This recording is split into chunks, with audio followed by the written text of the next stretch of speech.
हरि ओम नमो भगवते वासुदेवाय श्री कृष्ण परमात्मे नमः। श्री मद्भागवत महापुराण दशम स्कंद।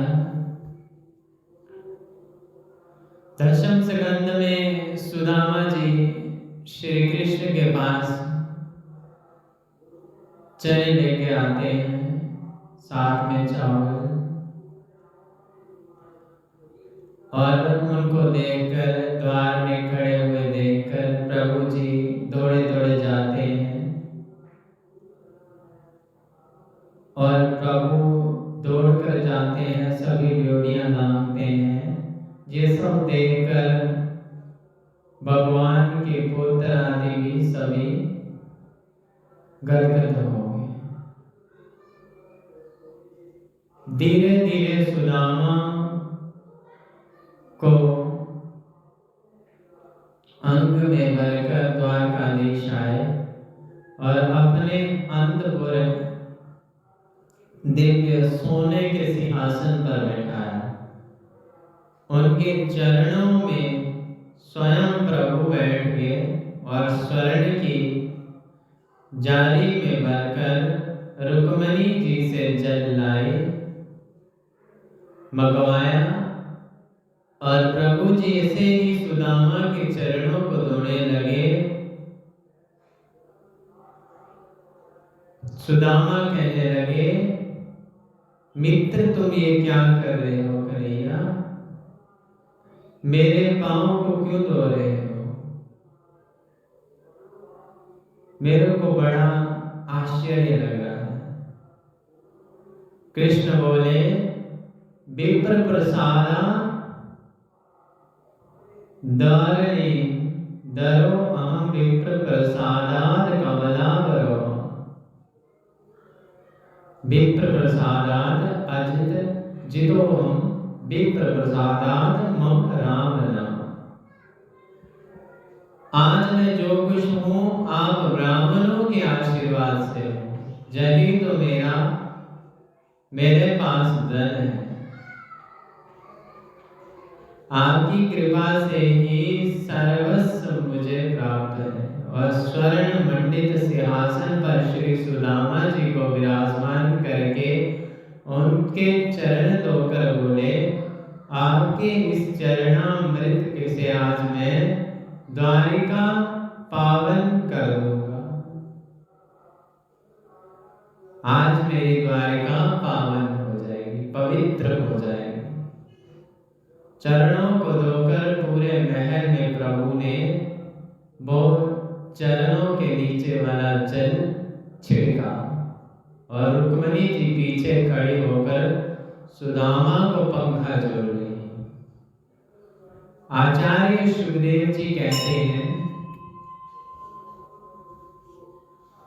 परीक्षित श्री कृष्ण ने सुदामा जी को मन में अद्भुत, सुदामा जी का जो अद्भुत स्वागत किया, ये स्वागत किसी दरिद्र का नहीं है, किसी भिखारी का नहीं है।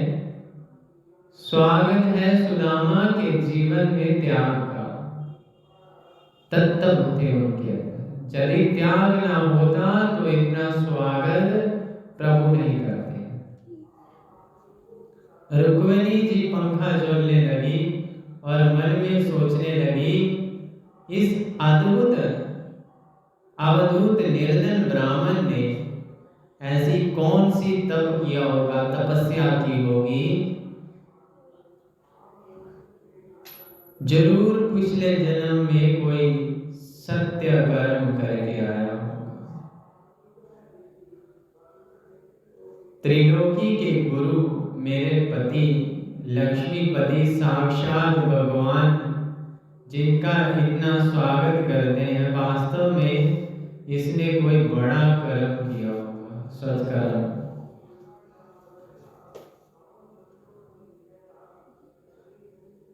किमनेन कृतं पुण्यम बदुतेन भिक्षुना श्रियाहिनेन लोकेस्मिन् ग्रहितेनादिमेन च।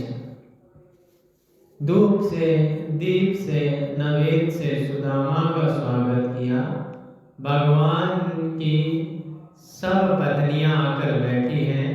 भगवान के पुत्र पौत्रियां भी आकर सामने बैठे हैं। ऊपर से नीचे तक प्रभु सुदामा को देख रहे हैं। प्रभु ने पूछा, सुदामा जी कैसे हैं आप? सुदामा जी ने जवाब दिया, गोपाल, मेरे समान सुखी संसार में दूसरा कोई है ही नहीं। प्रभु बोले, ये तो मुझे सब दिखाई दे रहा है, आप कितने सुखी हैं। 56 प्रकार के भोग बनकर आ गए। आज प्रभु ने अपनी राजसभा की छुट्टी कर दी। हम आज कोई कार्य नहीं देखेंगे। भगवान के मंत्री, भगवान के सेनापति, सब लोग भगवान के सामने बैठे हैं, परंतु प्रभु सुदामा के चरणों में नीचे बैठे हैं। रुक्मिणी जी पंखा झूल रही हैं। 56 प्रकार के व्यंजन बनाकर लाए और प्रभु ने कहा, भोग लगाइए। ऐसा नहीं कि सुदामा जी को मिला नहीं होगा तो टूट पड़े होंगे, नहीं। सुदामा जी बोले, मित्र, तो बुरा नहीं मानो तुम, तो एक बात कहूं। भगवान बोले, क्या? सुदामा जी कहते हैं, ये पकवान ज्यादा खाने से तो बुद्धि खराब हो जाती है, फिर भजन में मन नहीं लगता। मैं तो नमक डालकर 2 टुकड़े सवेरे और 2 टुकड़े शाम को खाता हूं। प्रभु ने कहा, इन्हीं पकवानों को जीव मेरा प्रसाद समझकर पाए तो उसे ज्यादा प्रसन्नता होती, बुद्धि विकृत नहीं होती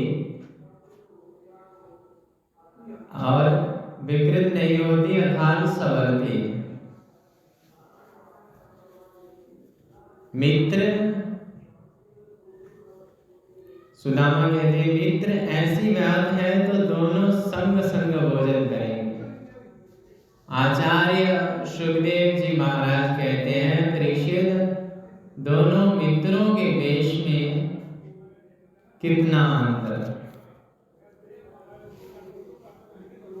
एक मित्र ऐसा जिसके चरणों की पादुका भी सोने की, और दूसरा मित्र ऐसा जिसकी धोती भी 20 जगह से फटी हुई, लेकिन विचारों में सामयस्य, विचारों में समानता है।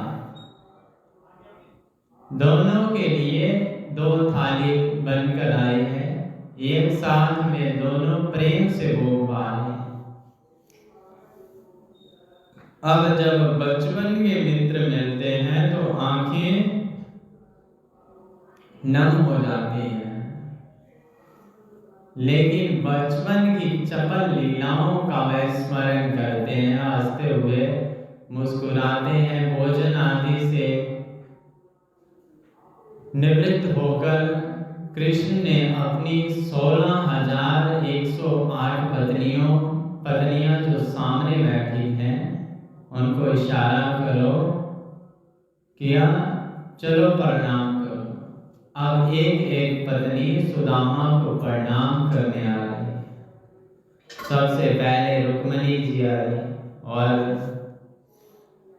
महाराज प्रणाम कर दी। देवी, चिर सौभाग्यवती रहो। जी, मैं जामवंती हूँ, प्रणाम। देवी, चिर सौभाग्यवती रहो। इसी प्रकार अष्टपट रानियों ने और 18,100 कृष्ण पत्नियों ने सुदामा को प्रणाम करती जा रही। और सुदामा अपने हाथ को ऊपर उठाकर सबको आशीर्वाद दे रहे हैं। ऐसे करके तकरीबन 400 पत्नियां प्रणाम कर गई। 400 बार आशीर्वाद के लिए हाथ उठाते रखते सुदामा जी थक गए और रुक गए। अपने हाथ को दूसरे हाथ से दबाने लगे। कन्हैया कहने लगे, कन्हैया सुनियो भैया। कन्हैया बोले, क्या बात हुई? बोले, कान में कहूँगा। भगवान ने कहा, कहो। भगवान ने अपना कान सुदामा जी के मुख के पास किया तो सुदामा जी ने कान में बोला, अभी कितनी और है? भगवान बोले बहुत है, 16,108 है। तो बोले, अच्छा सुनिए मित्र। भगवान बोले, क्या बात है? बोले, फिर सुदामा जी ने कहा, मित्र जे अपनी ही है। श्री कृष्ण कहते हैं, हाँ जी। तो सुदामा जी सोचे, मैंने सोचा आस पड़ोस की। श्री कृष्ण जी कहते हैं, नहीं, ये सब अपनी ही है, बहुत अच्छी बात है। मित्र, हम तो आशीर्वाद ही देंगे, लेकिन मैंने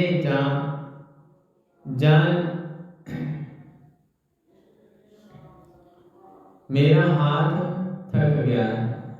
अब देखो, दुबले पतला ब्राह्मण हूँ, हाथ भी हार ही गया है।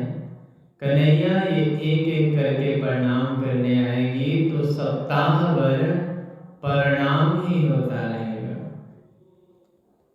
प्रणाम ही पूरा नहीं होगा। एक काम करो मित्र, सबकी तरफ से तू कर दे प्रणाम, सो मैं तेरे को आशीर्वाद दे दूं तो सबको मिल जाएगा। भगवान ने ऐसा ही किया। जब प्रणाम आदि कार्य हो गया, कृष्ण ने बहुत सुंदर बात कही। कहा, अभी ब्राह्मण गुरुकुलाद भक्तालब्ध दक्षिणाद समाप्रतेर धर्मज्ञम वार्युरासृदशीन। सुदामा जी आपको याद है बचपन में हम कैसे खेलते थे। एक बार हम लकड़ी लेने गए थे और जब कैसी बारिश हुई थी उस समय गुरुजी ढूंढते ढूंढते पहुंच गए। गुरु माता ने कहा कि जब तक मेरे कृष्ण और सुदामा नहीं आ जाएंगे मैं भोजन नहीं करूंगी। और हम लोगों में कितना प्रेम था, आपको एक बात याद होगी, हम सभी छात्र आपको चिढ़ाते थे। हम लोग कहते थे, सुदामा जी विवाह करोगे? तो आप कहते थे हमें विवाह में नहीं करना है, हम तो महात्मा बनेंगे। तो वो तो बचपन की बात है। आप अपने गांव चले गए और मैं मथुरा गांव में आ गया। बात बताइए, फिर आपको आप जैसी परम सुंदरी पत्नी मिली कि नहीं? आपने विवाह किया कि नहीं? सुदामा जी बोले, देख ले कैसी बात पूछी है भीड़ में। कहीं भीड़ में ये सब बात पूछनी चाहिए। भगवान बोले, सब घर के ही लोग, बाहर का तो कोई है नहीं। सुदामा जी बोले, मित्र विवाह की बिल्कुल इच्छा नहीं थी, पर माता पिता ने बहुत आग्रह किया और मेरे को विवाह करना पड़ा। और तेरी भाभी का नाम सुशीला है। कृष्ण बोले, बड़े कठोर हैं आप, बड़े निष्ठुर हैं आप। विवाह तो कर लिया और मुझे निमंत्रण भी नहीं दिया। सुदामा जी बोले, ज्यादा बात मत बनाओ, मैंने तो एक विवाह किया है तो न्योता देना भूल गया। तूने तो इतने विवाह कर लिए, मेरे को निमंत्रण क्यों नहीं दिया? मेरी बात सुनोगे तो हंसी आएगी,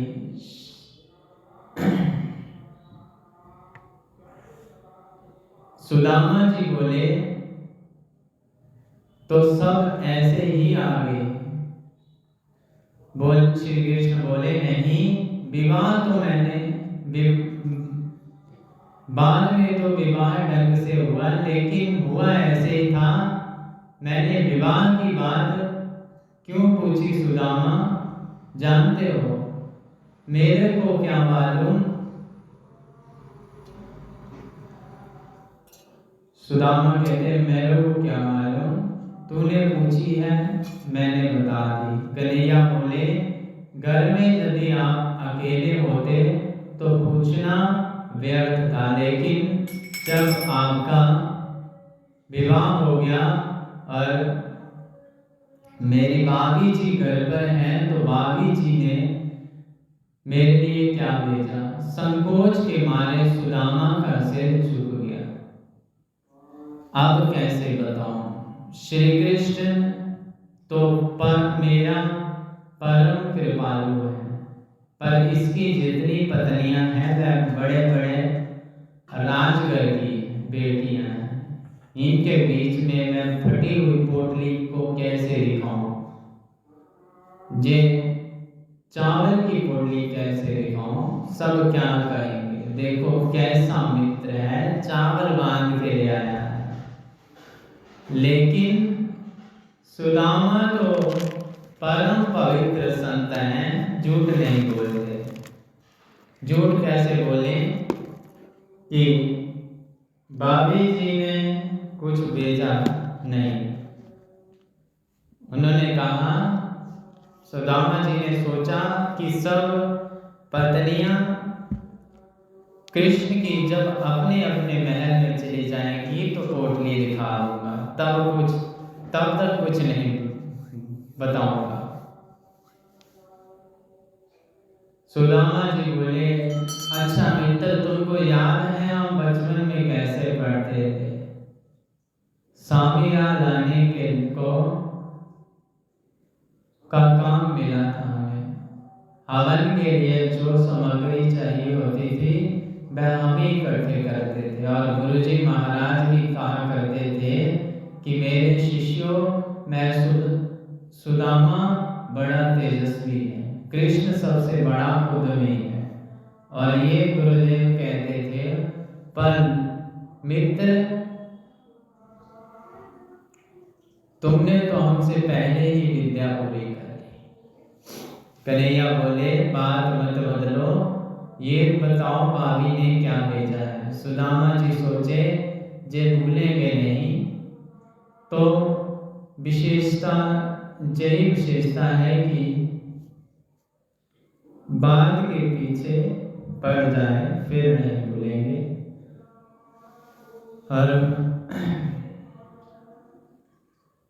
और सुदामा जी को भगवान फिर से बोलते हैं, सब मालूम है लेकिन भाभी जी ने क्या भेजा है ये तो दिखाओ।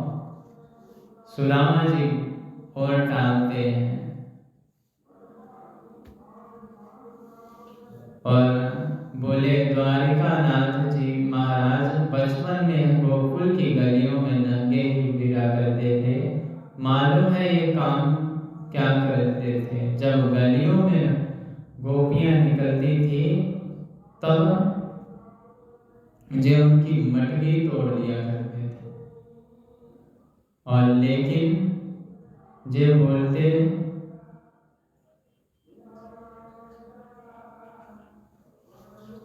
अब माखन के लोग में दिन भर द्वारकाधीश चेटी बनते, और इनकी मंडली का नाम हो गया बाल गोपाल चौरी विद्या मंडल। बाकी अध्यक्ष यही थे, घर घर चोरी करते थे। वन गए 4 दिन से द्वारका नाथ कछु साल ना पड़ रहे। भगवान हंसकर बोले मैं बचपन में क्या था किन्हें बता रहे हो आपसे ज्यादा हमारी पत्नियां जानती हैं, और मेरे इतने विवाह हुए हैं इनका मूल कारण भी यही है। मेरी माखन लीला से मेरी पत्नियां इतनी प्रसन्न हो गई कि जबरन सब पत्नी बनकर मेरे महल में आ गई। इसलिए बचपन में हम क्या थे ये तो हमारी पत्नियां जानती हैं, लेकिन भाभी जी ने क्या भेजा है ये बताइए। सुदामा जी बोले, वही बात है ना, बोले संकोच में पड़ के कैसे दिखाऊं। प्रभु ने स्पष्ट कहा, पत्र पुष्पम फलम तोयम जो मैं वक्ता पृच्छति तदहम वक्त महोदम आदर्शनामि प्रयत्तांत मनः। प्रेम से कोई जीव मुझे कुछ भी समर्पित करे, मैं उसे बहुत मानकर स्वीकार करता हूँ। और जो जीव मुझे श्रद्धा से किसी वस्तु का महत्व नहीं, वस्तु को समर्पित करने वाले की भावना का महत्व नहीं है, कोई भावना से मुझे कोई चीज समर्पित करता है, मैं उसे स्वीकार करता हूँ, और जो भी वस्तु बोले वही मुझे प्रिय है। अब मुझे बताइए भाभी जी ने भेजा क्या है। तो सुदामा जी संकोचवश दे नहीं पाते, तो प्रभु ने कहा, क्षमा करना, आपकी दाहिने बगल में पड़ी बड़ी ऊंची उठ रही है। भगवान ने तुरंत ही उसकी बगल में हाथ डालकर उसकी लाई हुई पोटली को छीन लिया, और जैसे ही पोटली श्री कृष्ण के हाथ में आई, प्रभु के नेत्र सजल हो गए, और घुमा घुमा कर प्रभु पोटली को देख रहे हैं। भगवान को एक क्षण भी नहीं लगा समझने में कि सुदामा घर में एक बिलस्त का कपड़ा भी साबुत नहीं। और पोटली को जब खोलकर देखा तो आश्चर्य के मारे कृष्ण की आंखें खुली रह गई, और इस पोटली में जो चावल है वो 5 तरह के हैं। कोई मोटा है, कोई टूटा है, कोई पीला है। भगवान द्वारकानाथ के आंखों में आंसू आ गए। इतना पवित्र ब्राह्मण, इतना तेजस्वी ब्राह्मण इसकी गरीबी दूर नहीं कर सकता है। प्रभु ने एक मुट्ठी चावल अपने मुख में डाल और कहा, अनेन, प्रभु ने कह दिया, स्वर्ग लोक की संपत्ति का सुख मैं सुदामा को दे दिया। दूसरी मुट्ठी मुख में डालकर प्रभु ने मन में संकल्प कर लिया कि सारी पृथ्वी के एक छत्र सम्राट को जो सुख मिलता है वो हम सुदामा को प्रदान करना चाहते हैं। लेकिन तीसरी मुट्ठी जब भगवान मुख में डालने के लिए तैयार हुए तो रुक्मणी जी ने कृष्ण का हाथ पकड़कर इशारे से बोली, ज्यादा मत खाइए, कच्चा है, नुकसान हो जाएगा। और अतरंग इशारे से बोली, बड़े बरस रहे हैं आज अपने मित्र पर। वो भी तो एक ब्राह्मण था जिसने आपके वृक्ष स्थल पर पांव से प्रहार किया था। प्रभु ने इशारे से कह दिया, वो भी ब्राह्मण था जो विवाह से पहले आपका पत्र लाया था, नहीं लाता तो द्वारका की पटेरानी कैसे होती। लेकिन ये सारी बातें इशारे से हो रही। बोलकर तो रुक्मिणी जी ने इतना ही कहा, ज्यादा मत खाइए, कच्चे चावल है, नुकसान करेंगे। सुदामा जी बोले, रुक्मिणी बिल्कुल ठीक कह रही है, मित्र तू तो मान ही नहीं रहा। अब कोई कच्चे चावल खाए जाए तो प्रभु ने कहा, आप कहते हो तो नहीं खाता हूं। लेकिन प्रभु ने सुदामा को क्या दिया, क्या नहीं दिया, ये बात किसी को पता नहीं चलने दिया सिवाय रुक्मिणी के। रुक्मिणी जी सब जानती थी क्योंकि वह साक्षात लक्ष्मी रूप है। अब दूसरी बात ये थी कि स्वर्ण की द्वारिका में आकर भी सुदामा ने 1 तोला सोना भी नहीं मांगा। भागवत में ऐसा वर्णन कहीं नहीं कि सुदामा ने इतनी सी वस्तु अपने मित्र श्री कृष्ण से मांगी, और यदि श्री कृष्ण सुदामा को देते भी सुदामा लेता नहीं। यही तो जीवन का त्याग है। दूसरा आश्चर्य यह है कि भागवत में स्पष्ट लिखा है कि सोने की द्वारिका में आने के बाद भी सुदामा 1 रात्रि से ज्यादा वहां रुके नहीं, केवल 1 रात्रि रुके। और दूसरे दिन प्रातः सुबह होते ही कृष्ण से बोले, मित्र अब मैं जाता हूँ, तेरी द्वारिका देख ली, तेरा खूब दर्शन हो गया। अब जाने की बड़ी इच्छा है। श्री कृष्ण बोले जाइए। कृष्ण ने रोका भी नहीं। सुदामा जी की धोती तक नहीं बदली, जैसे आया था वैसे ही चल दिया। सुदामा आया था तो अपने आंसुओं को पी लिया सुदामा ने, और सुदामा जा रहे हैं तो बार बार कृष्ण की याद करता जा रहा है। मेरा कृष्ण कितना बड़ा कृपालु है, कितना दया का सागर है। कहाँ तो मैं दरिद्र पापी और कहाँ लक्ष्मीपति मेरा मित्र श्री कृष्ण। अरे वाह रे कन्हैया, ऐसी कृपालुता मैंने कहीं नहीं देखी, ऐसा करुणा का रूप मैंने कहीं नहीं देखा। कृपा का वास्तविक रूप तो प्रभु है। ऐसा सोचते सोचते सुदामा जी आ रहे हैं। 6 महीना लग जाता है, और 6 महीने आने में लगा। और सुदामा जी जैसे ही अपनी कुटिया वाले जगह पर आए तो सुदामा जी की चौपड़ी थी, वहां सुंदर महल खड़े। सुदामा बोले, मेरी चौपड़ी कहाँ गई, मेरी कुटिया कहाँ गई, मेरी समझ में कुछ नहीं आ रहा है। वहां भी 2 द्वारपाल खड़े थे। दोनों ने सुदामा से पूछा, सुनिए ये कौन सी जगह है। सुदामा ने उनसे पूछा। द्वारपाल बोले, ये सुदामापुरी है, कहिए क्या बात है। सुदामापुरी, लेकिन मेरी पूरी होने का तो कोई मतलब नहीं। सुदामा ने सोचा कोई सुदामा नाम के कोई राजा आए होंगे, मेरी झोपड़ी हटाकर अपनी नगरी बसा गए, क्या करो। सुदामा ने कहा, सुनो भैया, जरा सुदामा जी को बुलाओ, उनसे पूछूं कि मेरी चौपड़ी कहाँ है। द्वारपाल बोले, बस कोई राजा नहीं है, वह पंडित है।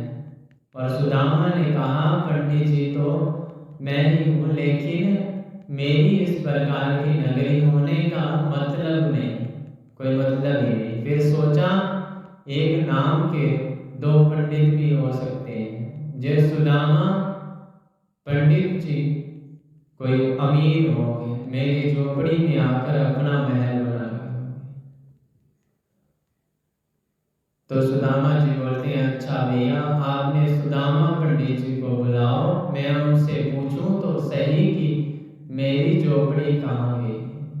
द्वार वालों ने बोले, वो तो द्वारका हुई गए हैं। सुदामा ने कहा, द्वारिका तो मैं ही गया था, लेकिन मेरी नगरी होने का कोई मतलब नहीं होता, क्या करूं। कहीं ऐसा तो नहीं कि प्रभु ने कोई नाटक कर दिया। तुम्हारे सुदामा जी को द्वारका गए कितने दिन हो गए। द्वारपाल बोले, उनको तो गए 1 वर्ष हो गया है। सुदामा बोले, तब तो मैं ही ये सुदामा, पर ये लोग मुझे जानते नहीं, अंदर जाने देंगे नहीं। मैं ही तो वो सुदामा हूँ कि दूसरा कोई है। इसकी परीक्षा लेना लेने का अब एक ही तरीका है, क्या? मैं यदि वही सुदामा हूं तो मेरी पत्नी तो अंदर होगी, पत्नी से, मेरी पत्नी सुशीला। वह कहते हैं अच्छा भैया, आपके सुदामा जी द्वारका के ठीक है, उनकी पत्नी अंदर होगी, जरा उनको बुलाओ, मैं उनसे पूछूं कि मेरी झोपड़ी कहाँ गई। खड़े रहिए, पूछ कर आते हैं। सुशीला जी से आकर जाकर बोले, महारानी जी कोई ब्राह्मण द्वार पर खड़ा है, आपसे मिलना चाहता है। सुशीला जी भीतर से जाकर निकल कर आई, भीतर से निकल कर आई और भगवान के की कृपा से मैं हो गई थी थोड़ी मोटी, और उनके आगे पीछे 10-5 दासियां साथ में चल रही थी। सुदामा जी ने दूर से आते हुए सुशीला जी को देखकर ये तो नहीं है, वापस जाने लगे तो सुशीला ने तुरंत ही पहचान लिया और दौड़कर आई और उनके पांव में गिर गई और बोली, नाथ आपको प्रणाम करती हूँ। सुदामा बोले, सुशीला अरे ये सब वैभव, ये सब बोली सब भगवान श्री कृष्ण की कृपा है। सुदामा बोले, तुम पर तो बहुत कृपा रही, हम तो देखो जैसे गए वैसे ही आए, अरे धोती तक नहीं बदली। सुशीला बोली, आपको चाहिए थे दर्शन, मुझे चाहिए था धन वैभव, आपको दर्शन मिले, मुझे धन संपत्ति वैभव मिल गया।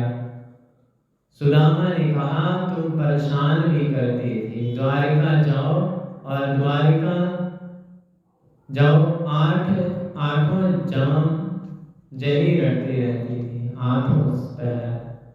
आप सोने की रोटी बनाओ और चांदी की दाल बनाओ, हीरों की चटनी बनाओ, प्रेम से बैठकर घर में ही भोग लगाओ और पाओ। मैं तो किसी जंगल में झोपड़ी में रहकर भजन करूंगा, मुझे तुम्हारे इस महल में नहीं रहना। पत्नी बोली, आप नहीं रहोगे तो मेरे ये महल किस काम के, मैं भी चलती हूँ, दोनों मिलकर चलेंगे संग।